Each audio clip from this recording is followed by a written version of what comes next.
Two. Hello, YouTube. Hello, all you people out there. All right, so let's see. Let's assume that it started already. It says it's setting it up, but we'll get started On Facebook. I'm waiting for the YouTube one first, and then we'll see. No, Looks it's not like gonna the YouTube one is already live. Yeah, the YouTube one's live, but it's not letting me simultaneously do. Yeah, I didn't think you could do both, but so I'm just gonna share it to my Facebook. We'll see how that goes. yeah. So all right, so I've been podcasting, but I was doing all interviews with people using Anchor FM, and I liked it. It was pretty cool, chill. We would like call each other, and then that's how it would go. But then the kind of COVID and everything's going and getting worse, and it doesn't seem like it's going anywhere. And I personally need the human connection. And I have been following Ben Cogswell low key from the side for a while. And I felt like I really, really needed a little bit of Ben Cogswell connection in, a synchronous format. Paul, I know Paul pretty well, and I can never go wrong with a little bit of Paul. So let's start out first with Ben. You want to introduce yourself, sir? Yeah, hi. My name, for those of you that may not know me, my name is Ben Cogswell. I call myself a recovering TOSA, teacher on special assignment for 4 years, and currently a kindergarten teacher now, starting my third year as a kindergarten teacher, and former sixth grade teacher in Salinas, California, the salad bowl capital of the world. Cool. And Ben's being a little bit modest here. Ben's also I believe he was Bold Teacher of the Year, correct, for Pew about a year ago? Yeah, it was last year, yep. Okay, so last year, and then Ben also got to grace the New York Times. So we're not gonna throw that one out there too high, but yes, we are. Technically twice, okay. Technically twice. Okay. He came out of the New York Times. Fantastic work, and then he also does some really great dynamic work with kids, doing it in person, and then when COVID and the crisis hit and everybody's going online, Ben took to it like fish to water and has been doing really awesome stuff. So that's why he's here right now. And then Paul Gordon, you want to go ahead and introduce yourself, sir? Yeah, I am nothing of what Ben is, so he's definitely the star. Hey, don't you sell? I wasn't allowed to sell myself short. You can't sell your short. No, I'm just bringing you up higher. I'm just bringing you up higher. So does that count if I raise the ceiling but keep the floor at the same? No, you're awesome, buddy.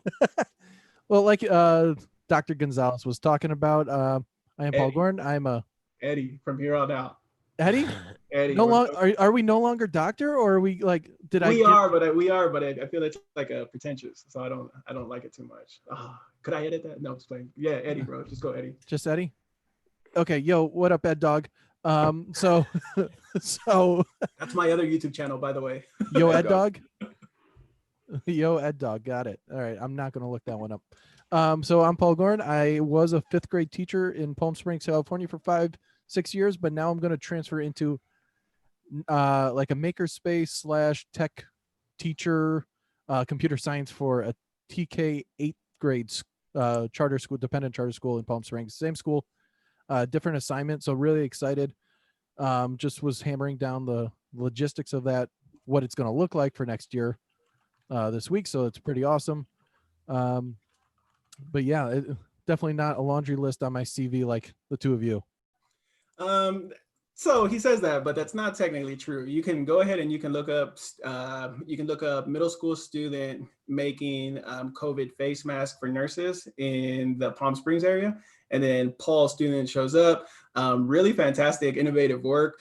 So let me put it this way, okay? There's this global crisis. School districts are reeling.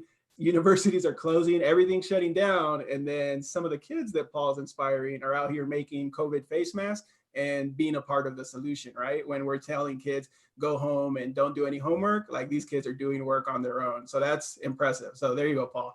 There's your heart. There we go. We're all about the hearts, right? Heart power. I'm a kinder teacher. I love the hearts, okay? Especially if you look through it with your eyes. So for you, both of you guys, to kind of give you a little bit about who ideally or who should be the audience for this, it's going to be people that are about to get into teaching. There's one class that we have over at CSUB that's called Technology for Educators, and this is people who are literally next year they're going to be teaching. And when I mean next year, I mean like in 1 month they're going to be teaching. And then some of them are people who started teaching last year. Some of them might be coming with no experience. So I'm going to be asking you like for, some tips and tricks on how some basic things that they can do to kind of build like that classroom environment and how they can take, to the online environment. And then some of the other people I work with master's students at Cal State Bakersfield and at Cal State Fullerton. And then I'll be asking you kind of things that can kind of inspire, the seasoned teacher, somebody that kind of has seen everything, but they've probably already heard the New York Times and then the COVID mask shields. And they're like, oh, wow, okay, so this is another level. So it's two different audiences. So let's start first kind of going towards our new teacher base. But dude, teaching now, this is different, bro. This is different than how we came into it, So let's say you're that first year teacher, you've got good ideas and you're starting out with a distance ed plan. Just kind of what kind of advice or some easy kind of things would you share, to mentor somebody who's going to be watching this? Paul, do you want to go first? Or you want me to go first? Rock, paper, scissors? Go for it. I'm a gentleman. That's why. Yeah, you are. It's funny because Eddie, I told you I started out as a technology TOSA, and as you know, I do a lot of teacher training and I love supporting teachers. And so I feel like, one of the reasons I went to primary and kindergarten is because, I wanted teachers to realize that technology is a tool that we can use as support, right? And now, and that we should it's not about paper versus, it's not about paper versus digital, it's not about this or that, right? It's about using both. So it's interesting because I feel like, and I bring that up because now all of a sudden we're in this shift and we're in this remote learning instruction. Everything's on the screen, right? No. So honestly, for me, my number one tip, my number one tool is two things. It's kind of related. Number one, get one of these. And when I say one of these, it doesn't have to be this, although I love this brand. It's called IPEVO. They have some great software. But you need to get a document camera, right? We use this. How do we simulate a classroom virtually, right? Exactly, right?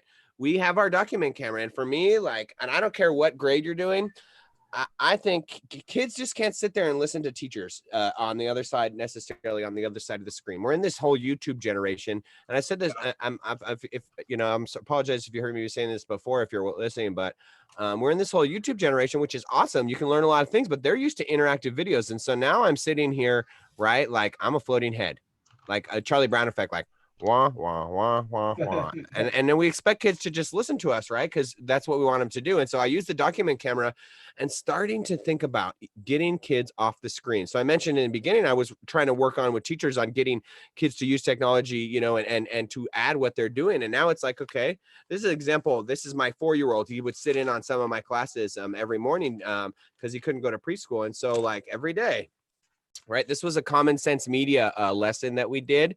And it was on, ask your parents before using a device, right?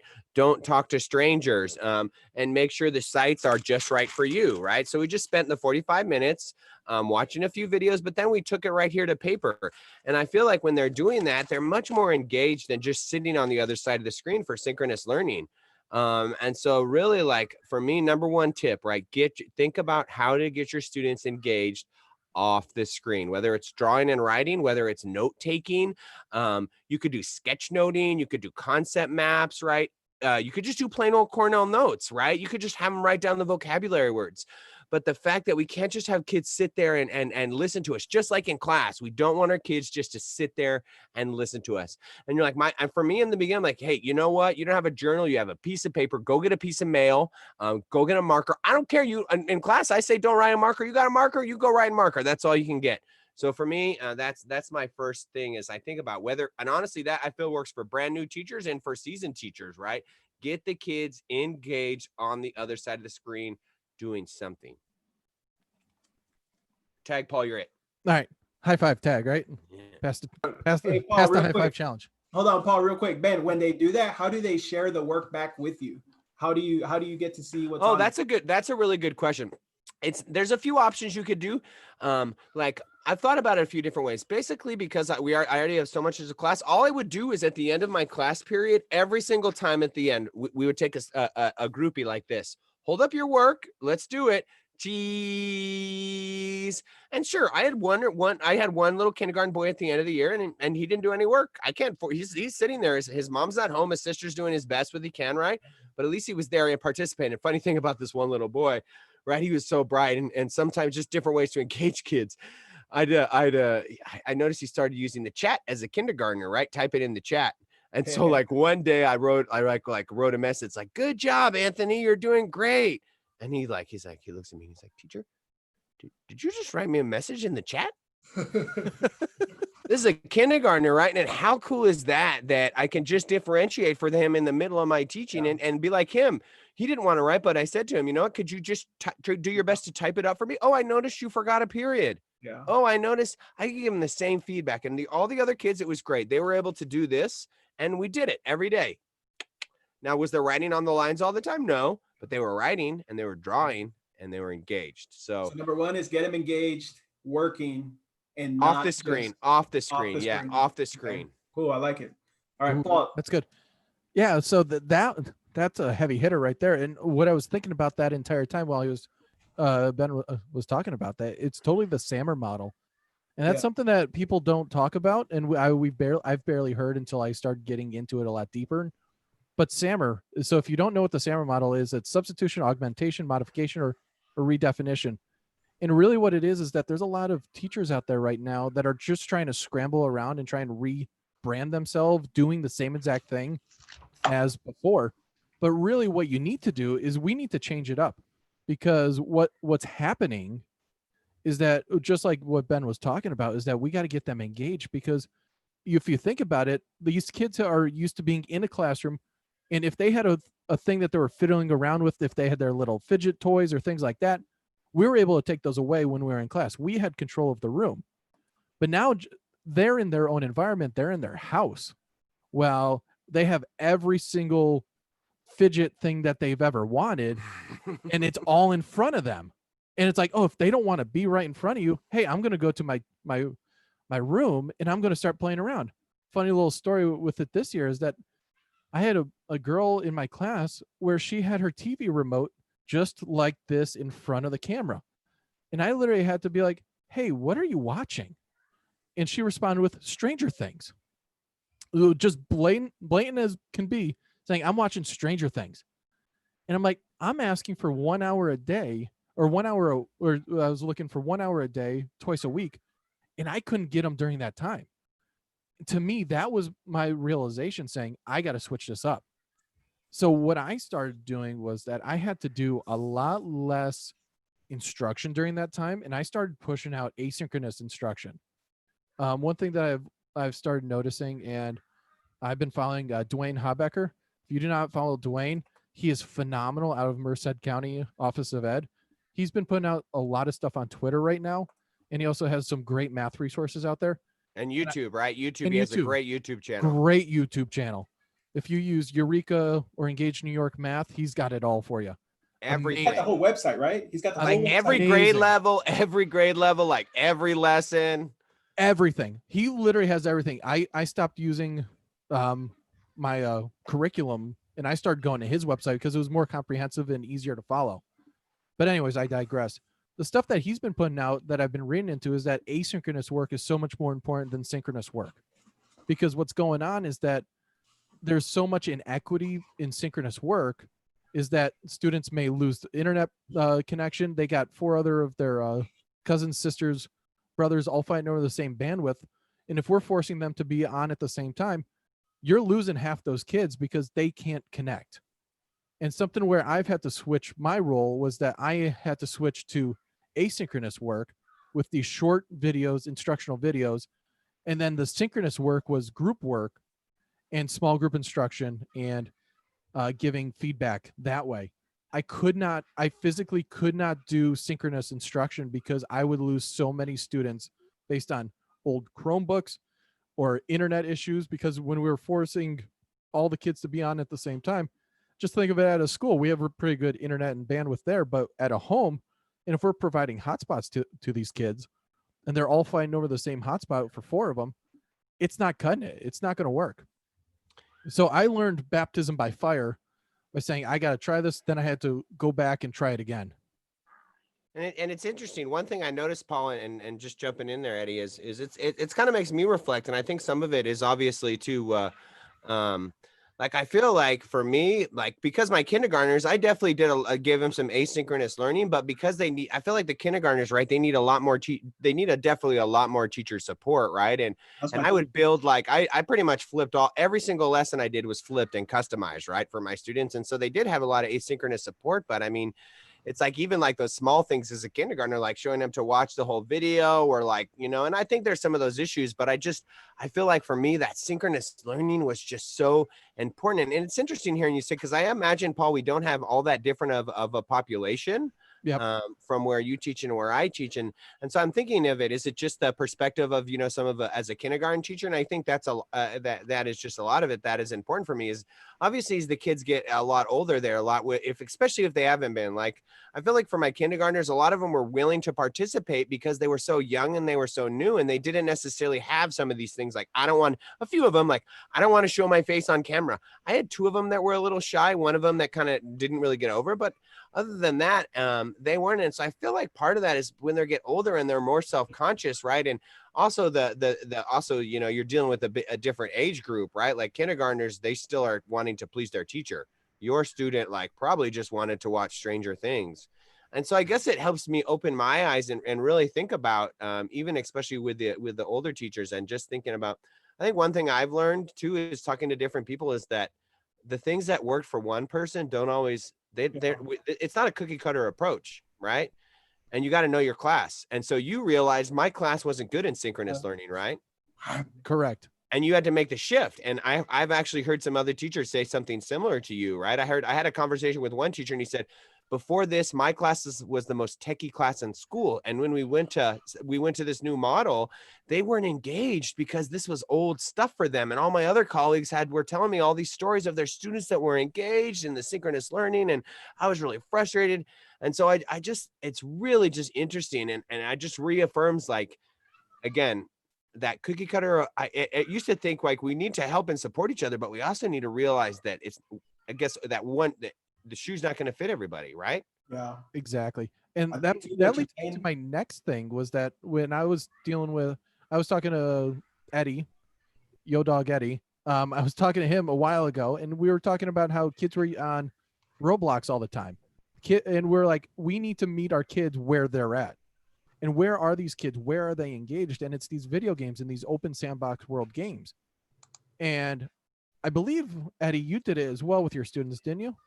Yeah, we I took them into Roblox. It was funny. We would play tag in there and do activities, and it was wild, dude. They showed me how to play. Like, it was probably one of the best lessons that year, where they were, at least where they taught me, because I thought I understood Roblox, but I didn't understand it as well as they did, and I didn't understand the dynamics of it. Yeah, and that's another. So I took that and I remixed it with my kids, and what I did was that I did full on instruction in that. That's where I tried doing synchronous instruction, was through Roblox. And you know what? That was the only time the entire new model that I had every single one of my students in that meeting, was when we were on Roblox. That's fun. And for me, it was like, okay, let's do some learning here. And we were doing building the characters, building the houses, and we're doing our instruction and we're writing author's purpose right through it. And I go, wow, this is powerful, because everything that they're already doing, we're just taking what I want to do and bringing it to their level, or what they understand. They have a background on that. And another thing with that, it was super easy with Roblox, because it is not just a PC computer game. You could actually use your iPad, your phone, or whatever you have, and it's cross platforms where you can all join in on one. So it really made it open for everyone to be able to join it. I think it's the age, because in the third grade ones, the ones that I saw, they needed what Ben's talking about. Like, I needed to be there, but I can see that socially they were already at that gamer and totally independent spot. But yeah, that's cool. And Hey, this is a big one. This one's going to be a big one, and I don't know if you guys I've been able to get into it. So let me give you an example with my district. With my district, we rolled out the laptops. We rolled them out a couple weeks into the whole pandemic, and it was a tough situation because we had already let it out. But we got to do we got to set up the whole summer school thing, and then in summer school, within our summer school, everybody got laptops, everybody got the Wi-Fi. But here's my big question for you guys: reaching out to parents. Ben, do you speak Spanish? Un poquito. Un poquito. Yo hablo español de clase. Mi español no es muy bueno, pero muchos padres entiéndeme más o menos. And that's pretty decent, bro. I'm not gonna lie, that's pretty decent. So, question: It's better than me. Reaching out to parents going into the year, how does that look? Or like for somebody, if they're not a native Spanish speaker or somebody that might be struggling with Spanish, what does that look like reaching out to parents that might not have that? Because that's going to be a big thing coming up. Suggestions or thoughts or how you might go about it. So that's my world right now. So I'm listening. I have my idea. You went first last time, Ben. You want me to take this one? I mean, yeah, I definitely mind. We can flip flop for sure, and we can just we could even like, yeah. I mean, I definitely have some ideas. So one thing that I was able to use a little bit, because I was doing the summer school thing as well, Eddie. I was using Google Voice, and I was using Google Voice through my computer, and right there I was doing a translation on the computer through Google Translate. And then, so it was picking up the audio, and I was able to translate it right on the screen. So I was butchering it hard. However, I had a basic understanding of what was going on. It was wild because I have my two screens going on, and one of them was I was making the phone call, and the other one was like I'm trying to read it and follow along with what Google Translate's saying on it. Mm-hmm. So to me, that was awesome. However, is it going to be perfect? Absolutely not. There's going to be there was a lot of errors. Mm-hmm. There's a lot of misunderstanding because it is these technical terms and these technical words that about, okay, summer school, you have Zoom. We're learning at these times. And this is the programs that you need to go on in the Chromebook and the internet. It was like, it's very specific language that I was having a lot of trouble with. Yeah. I would say, I mean, I had some, I felt like pretty successful, but a lot of it is because I had some good support that was built in there. I think that, again, when I'm a kindergarten teacher, I already had a pretty strong relationship with my parents at the beginning of the year because, kindergarten teachers, they come their first day, they're there a lot more. They drop their kids off. They interact with their teachers a lot more. Right. So I'm not going to really frame it with last year. I'm going to start thinking about this next year. And so a few things that, I'm definitely going to think about. So there's some great apps. Like I always use Remind, but this year I'm going to try to really stream everything and do Seesaw. Particularly, I would say Remind. If you're not familiar with Remind, it's an app, and I like to use it because it sends text messages. And as I'm sure Paul and Eddie know, right? And so text messages, you don't have to download anything. Well, so I'm going to use Seesaw this year because what app are my kids going to be using to do their work in? Seesaw. And so I got to get my parents in there. And so both of those apps have a benefit. I can send a message in English and I can translate it to Spanish. Now, the translation isn't perfect, but for a lot of the things I'm using, it's pretty good. And I've also honestly found Google Translate over the last few years has improved like amazingly. That's pretty good now. There's just some few words with that. And I guess where I'm at. But here's the suggestion that I would give anybody out there.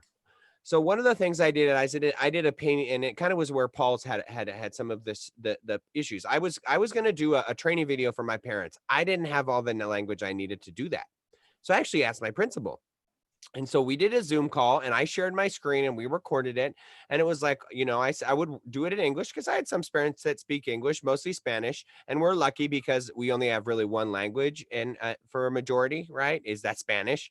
And so we did a training video and we said in English and Spanish and we put it on YouTube and that way people could watch it anyways. But I would talk and he would talk. And I just feel like we can't always get parents to, it's great to have a face-to-face parent meeting on like a Zoom, but also even just recording it so parents can see later and then just finding somebody that speaks Spanish and say, hey, I'm going to do the English portion. You do the Spanish portion. Just say what I'm going to say. And at least that way, and then I put it on YouTube and I can send it to my parents. And I feel like that way I'm already getting it. The other thing is I think that, and I've said this a lot lately, but we really, at this point in our time, we have to look at our parents like our co-teachers. So like I consider myself what's called an excuse remover. And so if I hear myself, a parent saying like, I'm not sure what my kid is supposed to do. So what I would do is every day I took a Google slide and I put one side in English and one side in Spanish. And I sent the parents what their assignments were. Every day at 8 o'clock in the morning, they'd get that Google slide Monday through Thursday. And it was 3 assignments and they were all in Seesaw. So it was super consistent. They always knew they'd have 3 Seesaw assignments and that's it, right? They always knew the meeting times. It was in English and Spanish.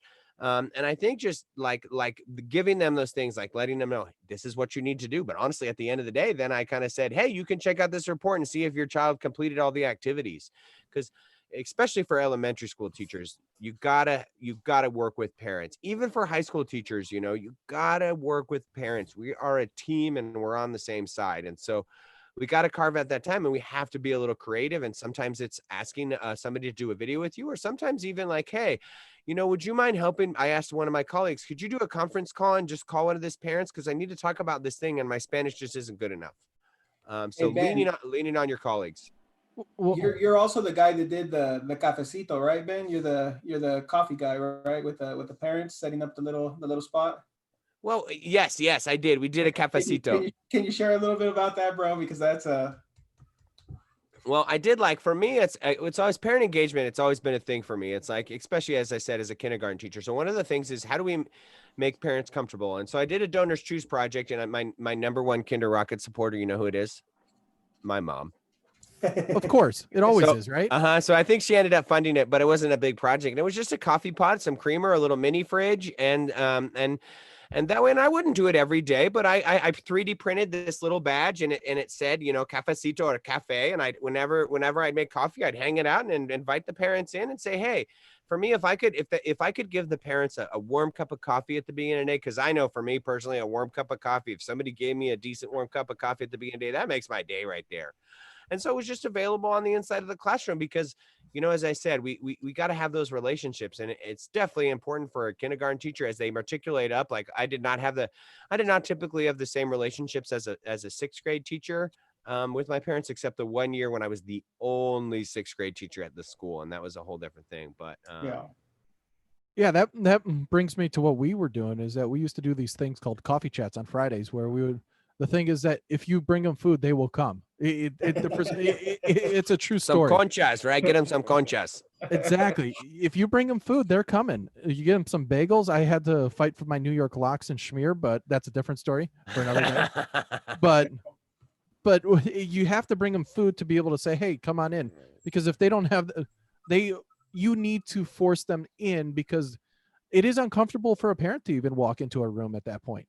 Because when they're walking in, it's a whole nother level. They have their own personal experiences of what they feel a school is, or what they went through at school. So you want to break them of what their previous connotations are. And you want to say, hey, this is what I'm doing. This is what we are doing together.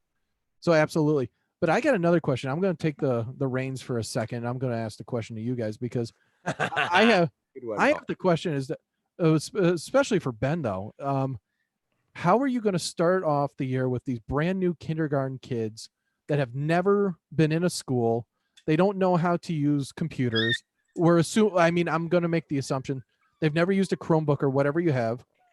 And how are we going to train them to be at the same level as what we left at with our students previously?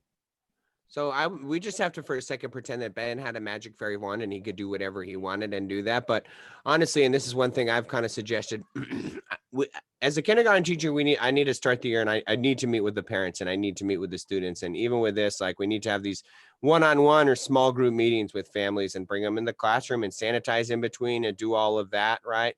But I feel like at the beginning of the year, it's going to be a lot of very, you know, hey, we're going to do short phone calls with very small groups. Maybe in the beginning, it'll be with the parents and students, or just 2 or 3 students at a time. And we're just going to make sure we know how to use it and just talk, right? And hey, we're going to draw a circle, and we're going to do a lot of drawing in the beginning of the year, because there's so many language. And let's draw 1 circle. Let's draw 2 circles. Hey, check this out. If we draw a rectangle and a square on top, it's a car. Woohoo! Yeah.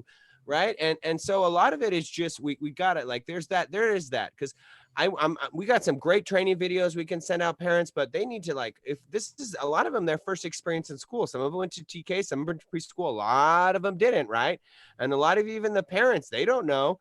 And so we need to start that off. And so as a teacher, I'm not willing to say, no, I'm not going to go to school because, you know, this, but I am willing to say, don't put me in an unsafe situation where I have to watch 15 kindergartners for 3 hours by myself. Right. You know, it's doing what's reasonable. And so I think, like, if I could say, we would say, hey, you know what, Ben's Magic World, the first week or even the 2 weeks, we're going to do these very small meetings with students. You know, we're going to stagger them, maybe one day face-to-face, one day online with the same group. You know, that way they see you, they can practice the skills right away. We're going to use, as for me, I just Seesaw. That's it. Seesaw and Google Meet. That's all we're going to use. That's all we're going to do. We got to keep it. Like, how many clicks? This is what I always think. How many clicks does it take? How many tabs do they have to open? Where are they going to get lost? We have to think about these things in our lesson design. And with parents that are, some of them are not very techie, right? Some of them are great, but some of them didn't necessarily grow up with a computer like we did. So it's going to be a lot of that. But here's what I feel like the kids can do it. These kindergartners are going to be fresh to learn with the little parent support we get them in. I don't have to, I'm going to train them. It's a fresh screen. Like, we train them, like, this is how you act in a Google Meet right from the beginning, right? It's going to be it's going to be like the same thing. Like, when they enter the kindergarten classroom, we teach expectations. Hey, we teach expectations. Like, I got these things here, like, and you should, like, kindergarten teachers or even younger. This is just, this is another rant. So you got to stop me when I go too far. No. Okay? I like it. Keep going.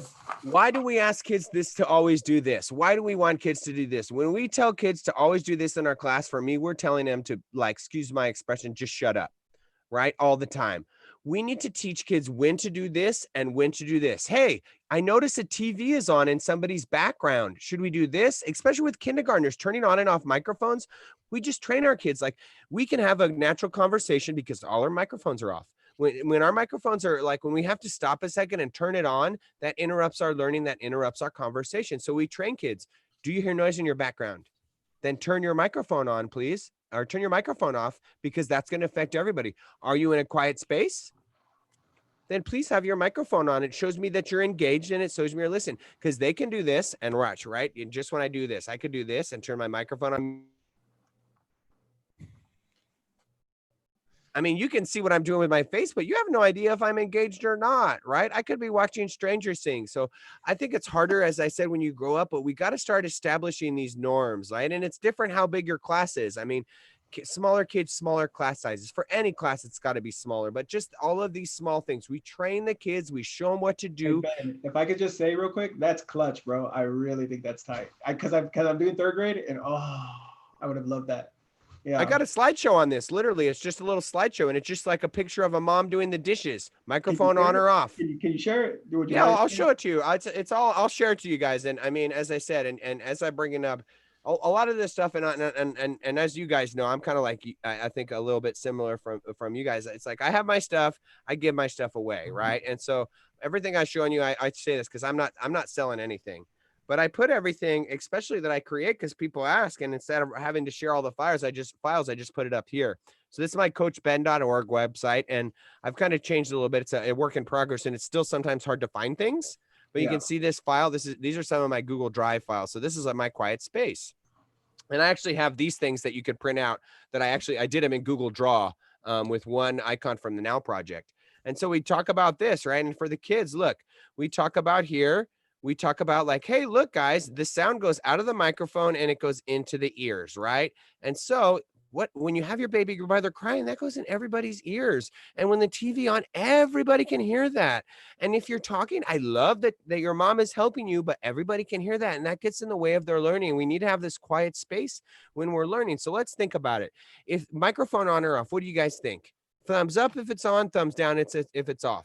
Again, getting the kids on Gades on side of the screen, right? Just very simple. What about this? What do you guys think? Good spot, bad spot? No, that is a clean closet. It is. But one of the best spots, right? Because it's super quiet. Yeah. How about this one? Microphone on or off? Okay. And this one?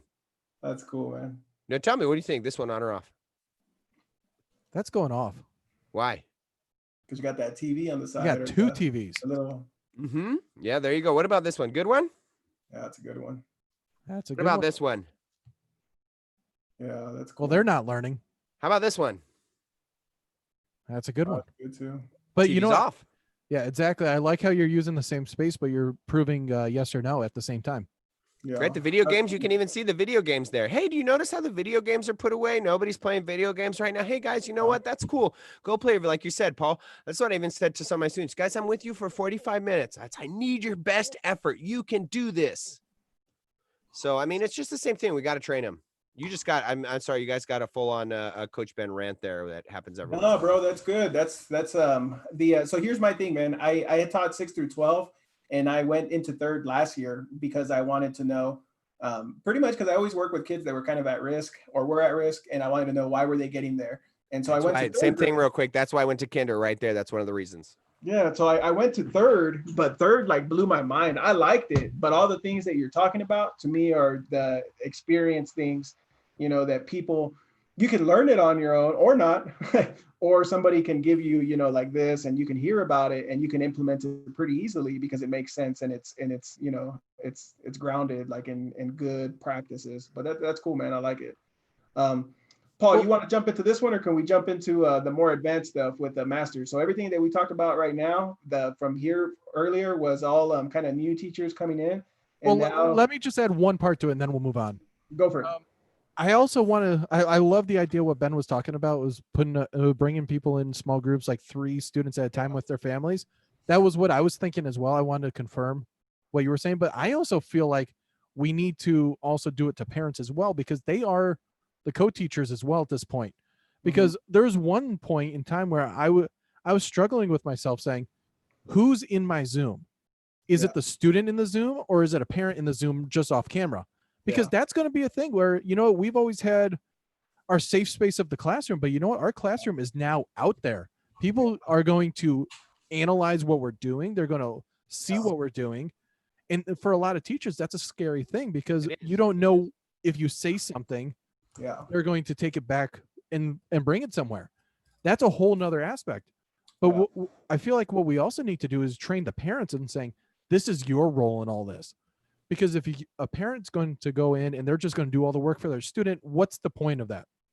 Why are they doing this? And that's something that we're going to see, is that parents are going to be like, I need my kid to do well.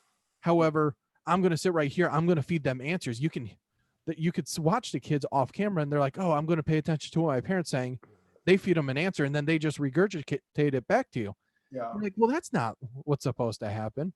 So I feel like student trainings, but also parent trainings as well, which leads me to a next thing, that we can't be just doing this once at a time or once in the beginning. This has to be continuous. And something that I'm fighting for, and something that I think every school should, or every district should, is that they should have like a little tech corner once a week, twice a week. Say, hey, students, we're having trouble online. So what you got to do is say, hey, at this point, this teacher is going to be in the tech corner and they can help you out with any technology problems. Parents, hey, on Thursdays at 7 p.m., this teacher is going to be on. If you have questions or you're concerned about certain things or you're having trouble, have a tech corner where the parents and the students can come and join to get things solved. Because that's one of the number one issues that I had, was that we just didn't have equitable technology to reach every single student and every single parent. We need to make sure that everyone has it. And by offering those tech corners, we're not troubleshooting during our meetings. Like we said, we have 45 minutes to an hour. We need 100% attention, 100% engagement during that time. But if we're fighting around trying to figure out, hey, how do I turn my microphone on and off? Or is my camera working? That's wasted time. So something like that to make sure that everything's running smoothly 100% of the time I think is going to be vital. And I know, Eddie, you want to transition and maybe this will help you. And here's another thing I feel like with parent engagement, where I feel like I have a little bit of a bonus before my year even starts.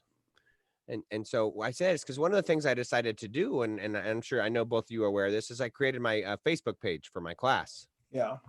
Right. And I'm saying I feel like that's a little bit of a bonus before it starts, because now parents might have a chance, as soon as they see I'm their teacher, they have like a record of like everything I did last year. Right. I mean, my teaching is like super public, right? It's out there, man. And sometimes it's great. And so like it's funny. I had about 13 adults come into one of my Zooms or my Google Meets one day. And that was the worst lesson that I probably feel like I did. ever, right, in remote teaching. And so I was like, yeah, that's a great idea. They're gonna, yeah. But anyways, a whole other story. But um, I just think that I lost it there where I was going, but the Facebook page, that's right. So I feel like they're gonna have a bonus, right? Is that I have this already, and so they can kind of see what I'm doing already. And so as soon as they see like, hey, I've done this and I've been able to create, this online presence as a front of my classroom, right? And think about it at a school. You can walk by a classroom at a school and you can see what the teacher's doing. You can go up and look in their windows, right? Well, we can have you can, and Seesaw and some other apps, we can do that, but how do we really make our classroom visible during this time? How do we make it accessible? And one of the reasons I actually went to Facebook, and again, this is for everybody. Why did I choose that? Because parents are. That is, I did some research, Pew Research Center. Of adults, 69% have Facebook, 73% have YouTube. I have content on both. I don't have to train parents on YouTube or Facebook. They already know how to use it, right? They can already access me. I could make a private page if I wanted to be private. My page is 100% public because I'm a public school teacher and I'm cool with sharing things, right? Not everybody's like crazy I am, and I get that. And I appreciate that and I respect that. Right. But the fact that now I already have this online classroom that's open, people can see what I'm doing. So I feel like, because it's even another layer of it being a kindergarten teacher, right? Because that's the first time you're trusting your kid to an individual. And then on top of that, sometimes I feel like you don't see very many males in kindergarten. And so sometimes some parents are a little bit more apprehensive. Some parents are less apprehensive, right? And so, but the fact is that people can see what I've done. They can see how I've worked with kids, and they can also see my family involved in it, right? Which lets them know a little bit about who I am. And so am I friends with them on Facebook? Can they see my private Facebook account? No. But can they see what I'm doing that I share publicly? Yeah. And so I guess that's a way that already, it's that whole idea that they already know, I guess, what I'm doing. And so that's, I feel like, a suggestion that works anybody out there, right? How do you make your classroom visible? It doesn't have to be Facebook. It could be a Google site, right? It could just be a Google Doc it's super simple. Throw a few tables in there, right? Put some links in there that people can access you on. I like to call it like, you got to have that one-stop shop. Right. And when I say one-stop shop, like I had a few one-stop shops, but my Facebook page, my Google site was my one-stop shop. Because if you had a tech issue, hey parents, I have an answer there. You want to know what the assignment is? Go to kindrockets.org. For $10, I bought kindrockets.org. $10 a year. It goes to a Google site. That's a lot easier to remember. Go to kindrockets.org, excuse remover, right? Go to here, the stuff's there. Go to here, the stuff's there. The stuff is there. It's there. Go there. You don't have to look. Yeah. So. Oh, that's cool, man. I think you make a lot of good points there, because it's you've already got an established presence. You've got a running record of the work that you're doing. There's a certain level of expectation. And then I think you didn't quite mention it, but I think there's a certain level of anticipation where people start saying, I want my kid in that class, because I know what's going to go on there versus I don't know what's going on here. And I think, I don't think that's a knock to anybody that hasn't done it yet, but it's definitely something to consider, that when somebody has this amazing front, which is what you called, you got this front or you have a public front to represent what you do in the class. And, I guess maybe that's something that we all need to consider. How are we all putting how are we represented in our spaces? And so I think that's cool, man. I like that. That's really awesome. Let me ask, Facebook versus Instagram versus YouTube, with all the socials, where are the parents the most? Is it Facebook? I'll bring this up. Sorry, Paul. I'm going to share my screen again. Part of the reason I just did and we're at a shout out. We're doing a parent engagement training for Monterey Bay Q, and it's kind of a smaller training. We're having like 100 spots in there, but I did this one training through the small school rural districts on parent engagement that I did several times. And so I was like, if I'm going to tell people that they should go to Facebook, I'm kind of a researchy kind of numbers guy also. And so I went and I did some digging. And so I have this slide here, and I'm going to do it full screen. This is again from the Pew Research Center. And this is from, I believe, like 2005 to 2019. They looked at all of these things. And so you can see this, that the percentage of adults, first of all, 95% of Americans have a cell phone. 81% of Americans have a smartphone, right? So this whole idea that we don't have access to technology is, not everybody does. That's mostly incorrect, right? Some people do on some level, but maybe the way we expect it. You can see here, 73% of adults use YouTube, 69% of them use Facebook. Now, again, some of it is through your audience. And if I'm really going to try to grab my fifth graders, maybe I'm going to make it, maybe I'm not going to, maybe I use Instagram. Maybe that's my classroom front because I know my kids are going to see it more there, right? Again, it depends. My kids are not using social media. So I got to think about the families. So I think about the families, and I know, like, I have a lot of families that the way they connect with, their family members in Mexico is through Facebook. They just use their Facebook Messenger, right? Or sometimes even WhatsApp. But when you're using these things, and again, here's all of this, and this is again available on Coach Ben, some of these numbers. But even you see here, like 72% of adults use at least one social media platform. And we're even looking at the younger, thinking it specifically about parents, right? 82% ages 30 to 49 and 90% 18 to 29.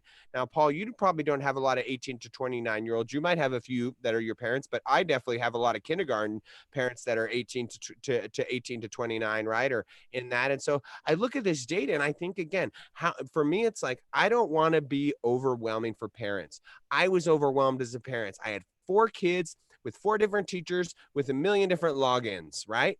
And I didn't want to be overwhelmed, right? I didn't need another message, but I can go and check Facebook because for me, it's just another badge, right? It's just, and I might not even get notifications for the page. I choose to go to these things. And so I would actually post a lot of content to both Facebook and YouTube, because if I put it to YouTube, just like you did with this show, you copied the link and you shared it to Facebook, right? Yeah. Then I can take that same video, I can put it in Seesaw, I can add it to my Google site, and I'm not having to do a lot of extra work because it's already in Google Drive anyways, right?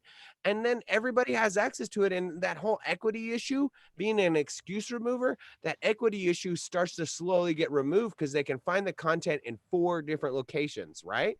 Now, we can't expect every teacher to do that. That's not fair. That's not reasonable, right? But we can start thinking about, hey, think about one of those platforms, even if it's just a Google slideshow that you send out every week with all your stuff together in one spot. You guys get a lot of rants tonight. Sorry, it's late. So no, man, it's good. After good. hours. I like it. Hey, Ben, before we move on though, I want to tell you, this was kind of like a little discovery I made because I, with 3rd grade, like you guys are saying, everybody finally got their devices, their Wi-Fi. So the access wasn't an issue. And, I noticed all the parents were there. So I did exactly what you're saying. I split the screen in half, and most of my parents were Spanish, or speaking Spanish. So I put it in Spanish. And then I invited the parents, like, hey, like, do you guys want to be a part of the lesson from this time to this time? And you can, and we were doing the pair share, man. So when it's turn to your partner, the turn to your partner was their parent. And it was cool, man. And then I realized, I could invite the parents to read too. So then I had them reading in Spanish, and then I'm listening and I'm like, oh man, like that's wild. They can, like, they're reading really, really well. And so then I realized, like, their education is at a really good level, like at a really strong level. Like, how am I not bringing them in? You know what I mean? And so I realized, like, this is like an incredible, like, untapped resource of somebody that wants the best for this kid, and usually you have to go, like, to a house to reach this level of access, the room. And you would never get into a child's room or a parent's room. And now here you are. So it's like, I'm like, so here I am with somebody who wants the best for the kid, who is sitting through the whole lesson and wants to participate in some way. They have, like, the knowledge and the skills to do so. Like, how have we not partnered up with them yet to bring them in? Ask a question on that. What would you do if a child didn't have a parent or somebody to talk to? With that one, it was because they're little, everybody had somebody there. So that, like, one of the guidelines is that the kids aren't supposed to be in the classroom on their own. So somebody always had there was always somebody there, but there were a couple of older siblings that were there too. Yeah. And that one was kind of wild too, because it was funny. I was doing some math problems with some of the kids, and then I couldn't quite assess how the girl was doing.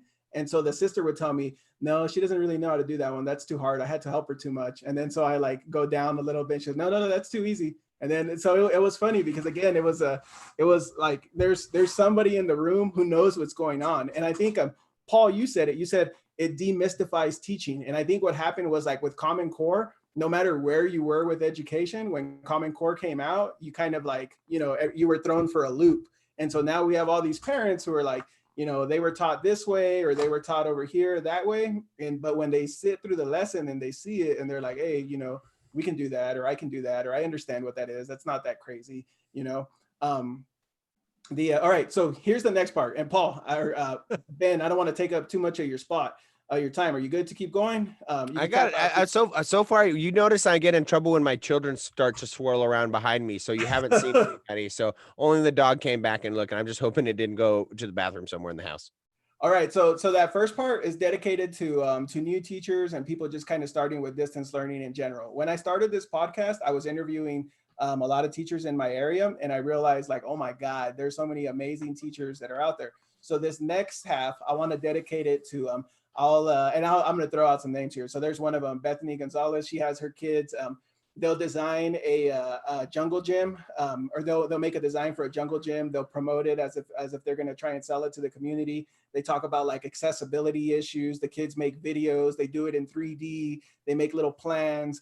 And then eventually, like, they put them onto little websites, legit stuff, bro. So like now we're talking to like her. Another one is Catrice Tolles. Catrice Tolles, she does for Black History Month, she has her students go and interview teachers to talk about what Black History Month means to them. And then they put on like this big old gala that's like a awesome pep rally. So like now this like second little portion, I want to dedicate it to teachers that are like amazing.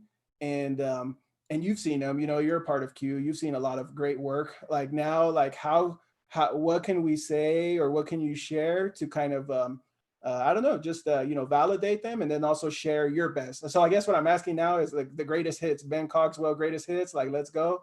And Paul Gordon, greatest hits. Well, Paul, I feel like I've been doing a lot of talking, so I think you should start. Man, it's not as great hits as we've been, because all we've been doing is just the greatest hits of Ben Cogswell this entire time. But man, I mean, what are you looking for? Are you looking for hits of like what other people are doing that I've seen, or things that I've been doing? Because what are you proud of? If you had to say that, I think the thing, and sorry, jumping in there, Eddie, like, of course you're going first. Ben right? always has to go.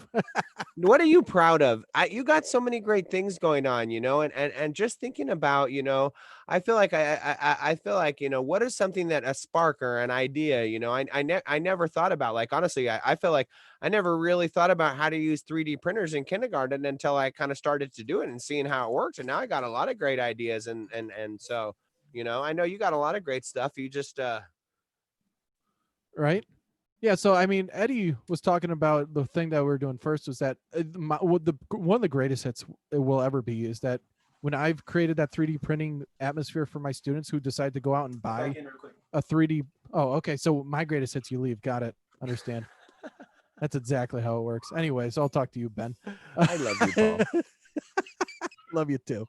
I give Eddie a little bit more flack because I feel like we can, right? Yeah, we can. Right. All right. Good.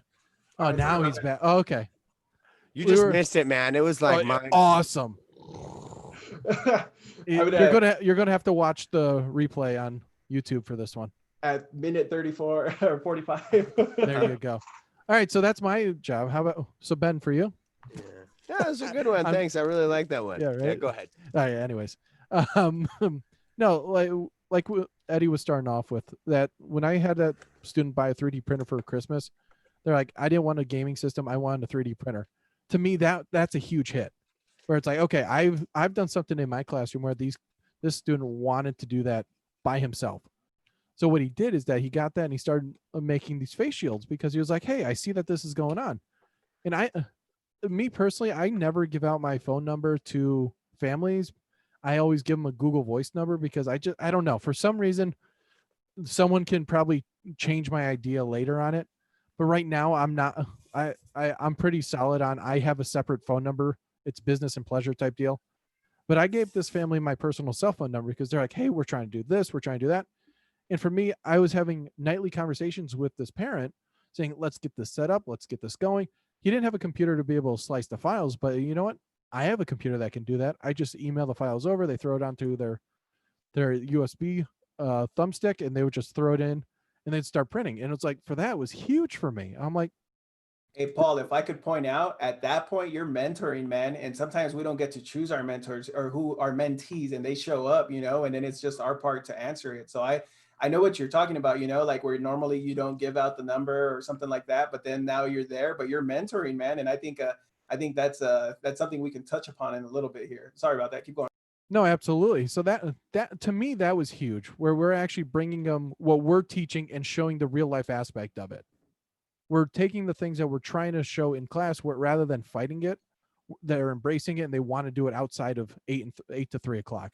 To me, whenever someone's going home and they're trying to do the things that and they're trying to replicate, that's good.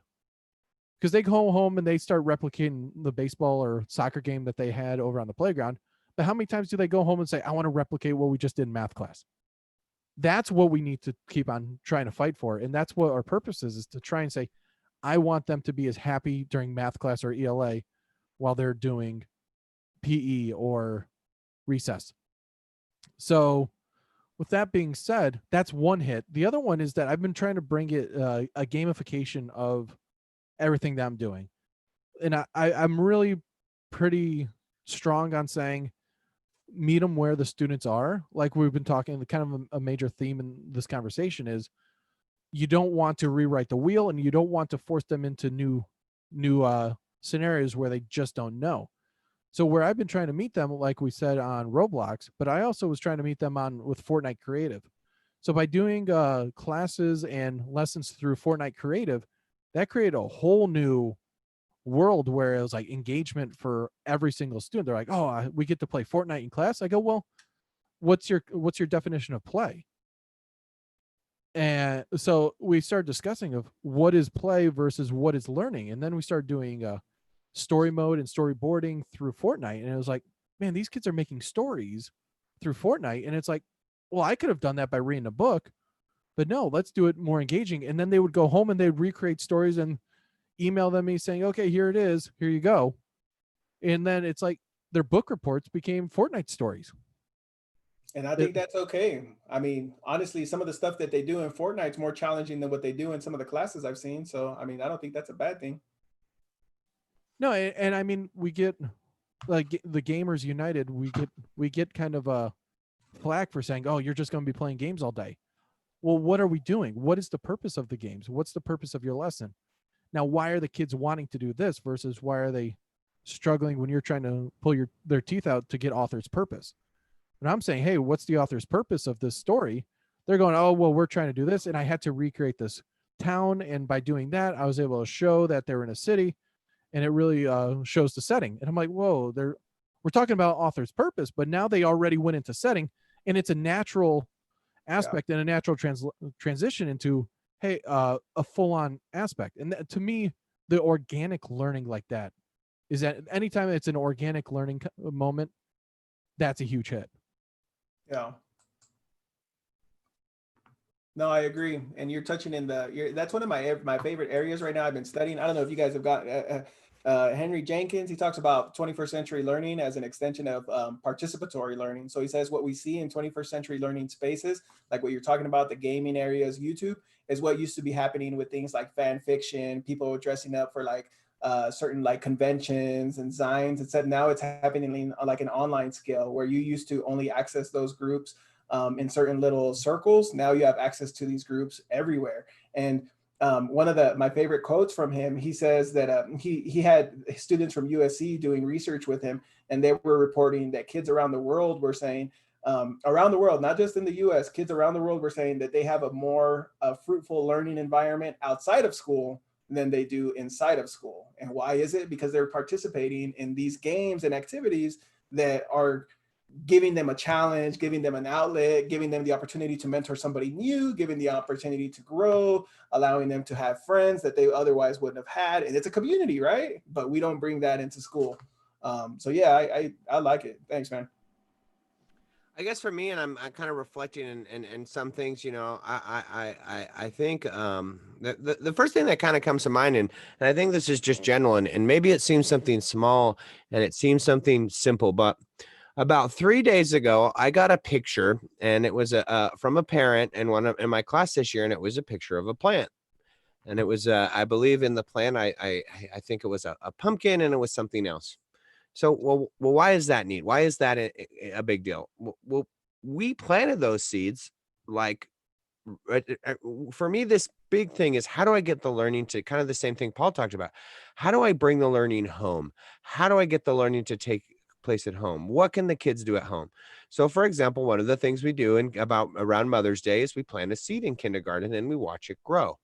Right. Well, I said, okay. And I started this way and I said, um, um, could just get some soil. I don't care what seed it is, from an apple, get some soil from your front yard and let's plant some. And a lot of kids did it, but then some kids didn't. And I was lucky. I have one of our local neighborhood. He's a city councilman and he owns a nursery. And so I got him to donate some seeds and 2 bags of soil. It wasn't a big donation, probably about, $50. But with those seeds, I was actually to create 200 seed kits and kind of give them out to just kids all over the school.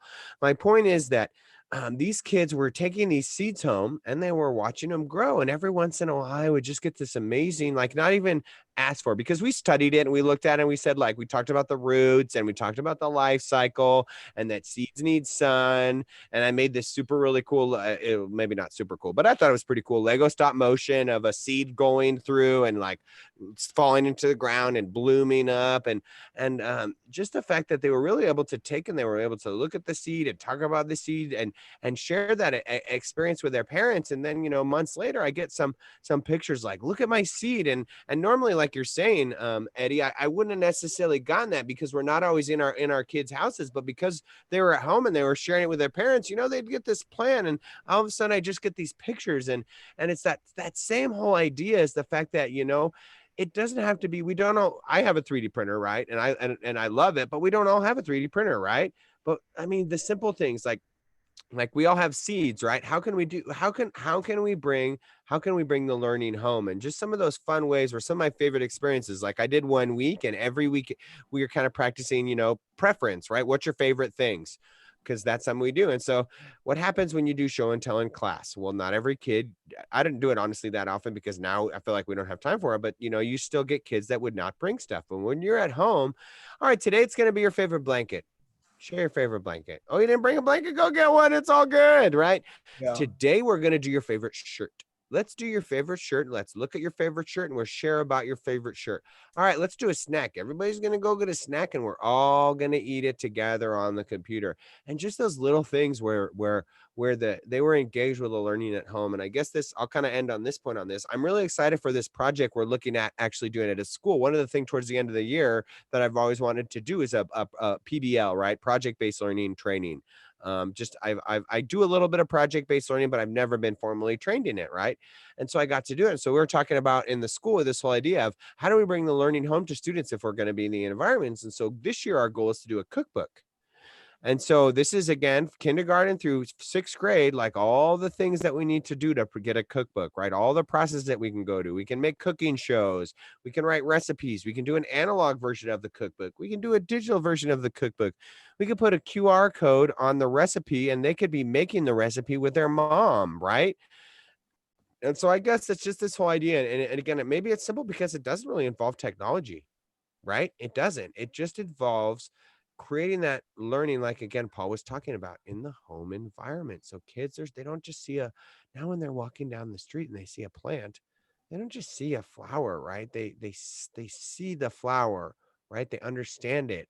They know how it works. They saw it at home. They shared these experiences. And so I just think whatever we can do to create those experiences, like what Paul did with the 3D printing and bringing that learning home, like you were saying, Eddie, like kids, we don't do kids justice a lot of times in learning with what we're teaching them, because it doesn't necessarily prepare them for real life, right? And so how can we really leverage this time to do those things, right? Like to really bust it open. And so that's really where I get excited. Well, to add to that, we are totally at a crux right now, saying we've been dying, and students, teachers have always been dying to try and get to the home, understand what's going on at the home. Now it's been forced right in front of our faces where we can actually hit that. Yeah.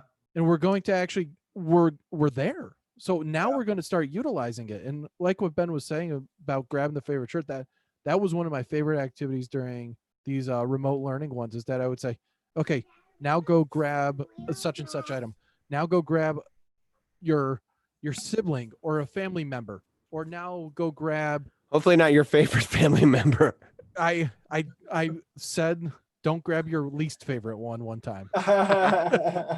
So one student was like, I only have one here. I go, well, I guess it's all relative, right? So Hey, Ben, it's an awesome little thing. hey, with the food, man, I know because like we talk a lot about like culturally responsive teaching and everything, and it's coming in, it's coming in right now. But because you're up in Salinas, and I know last I remember that, but this was about a decade ago. My friends were telling me a lot of people there were from Michoacan and It's true. Mexicans. And but Michoacan too has one of the largest populations of people that had immigrated from the state. That's where my pops is from. But the food, bro, from Mexico, it's I consider it an inheritance. Not just Mexico, but all of Latin America. I consider it an inheritance.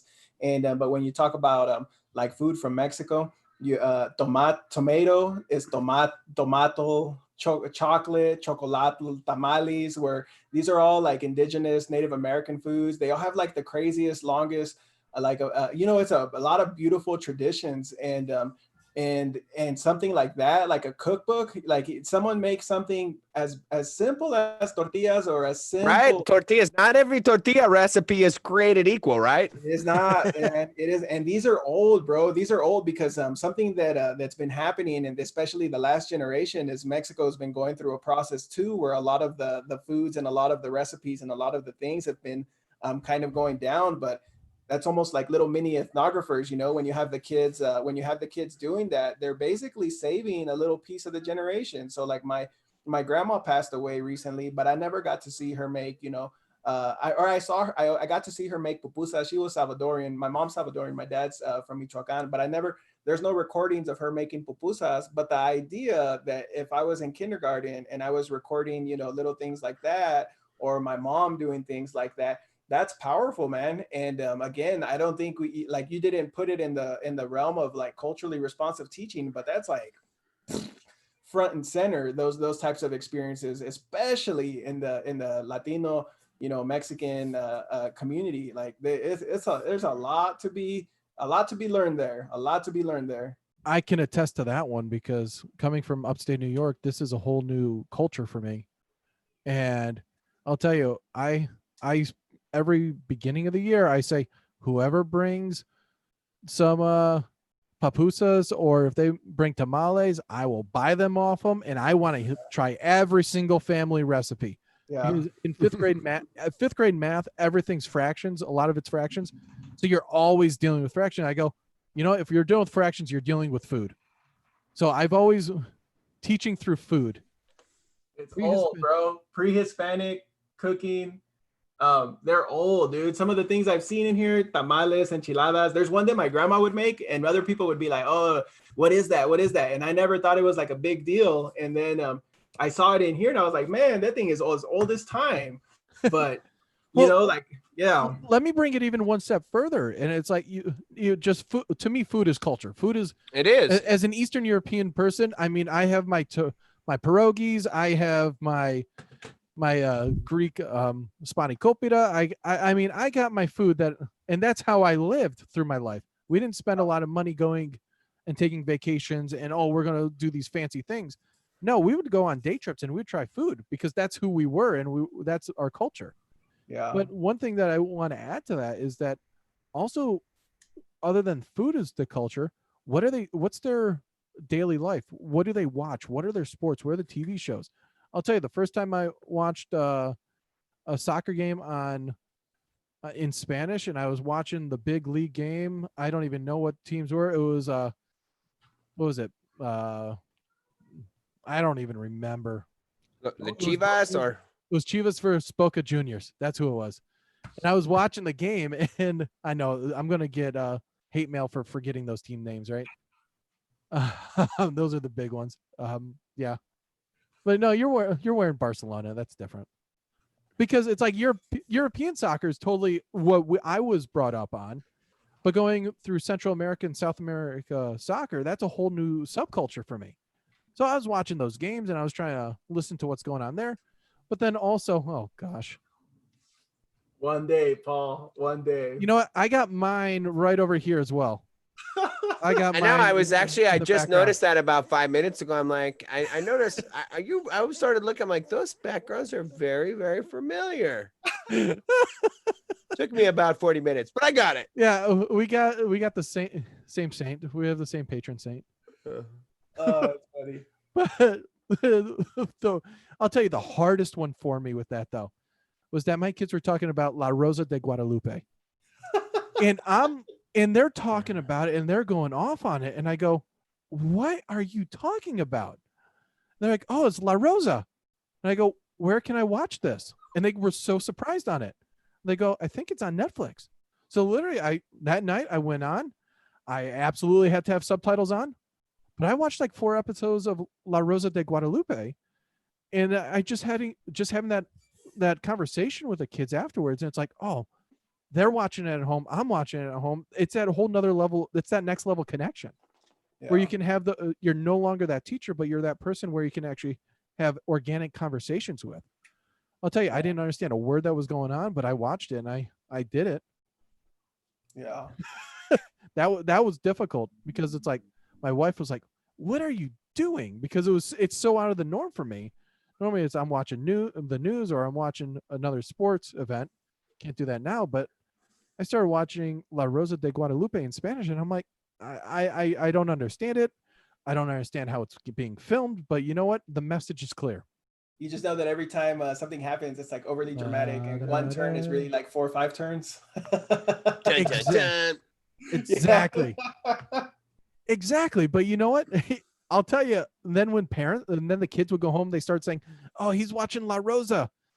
Yeah. And then the parents were trying to talk to me about the shows. And I'm like, oh, I'm a little bit over my head on this Same one. thing though, man. That's meeting them at their space, and that Exactly. requires us to step out a little bit.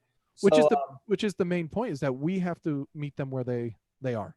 Hey, if you guys, because man, you guys have already been on here with me for a minute, and I am truly indebted to you for this. So we'll start wrapping it up. But Ben, you got anything you want to share?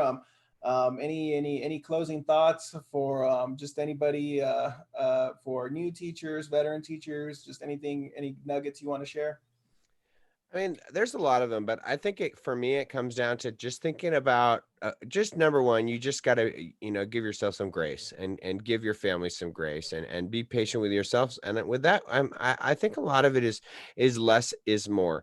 And here's what I'm not saying. I'm not saying give the students less work. I'm not saying like, let's make it less rigorous, but let's really think about what we're giving the students. And if we're doing remote teaching, we don't need to give them page number 1 on Monday and page number 2 on Tuesday and page number 3 on Wednesday. Because as a teacher creating that content, we're going to drive ourselves crazy and it's going to be challenging for parents. And so we really got to start thinking about what are these most important skills that I'm going to teach my students. And I think you've heard it through a lot of this conversation, right? We have to think creatively how we're going to do it. So if I'm going to teach them author's purpose, I got to figure out what works with me, and I got to figure out what works with my classroom, and just understand that, I don't need 5,000 apps for my students to succeed. Just get them 1 or 2, even in the beginning, right? Keep it simple.